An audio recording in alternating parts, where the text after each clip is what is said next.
I'm on a podcast and on Geeta's podcast. She has a habit of pulling me up. What was something which you enjoyed the most in your career as a journalist? Do you want to be an anchor? Oh. Do you have it in you to captivate an entire audience? And I'm like, yeah, I do. Jain ji की बेटी coming on TV. यहाँ क्या कहते हैं, जैन जी की बेटी देखो क्या मतलब कॉलेज में पढ़ती थी, जर्नलिस्ट बन गई. Were you realizing that maybe it's not for me? My role, like you said, it's corporate law. How would you define your career now? Big chairs, massive chairs, not like these regular chairs that we sit on. Yeah.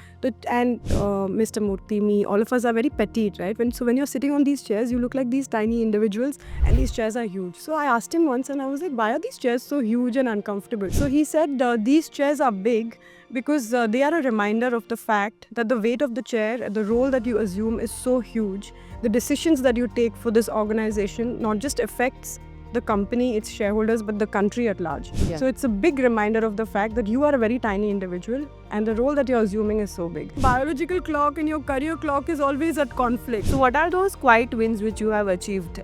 Nicely, she has slipped quietly ambitious. The branding, motherhood has taught me that it's a constant battle. What is one take from journalism which has stayed with you throughout? I love gossiping, and that journalism, that Kira, of gossip, that's journalism is, brought that Kira in me. Very little drama. It was not like one day I walked into my boss's office and say, hey, listen, I quit.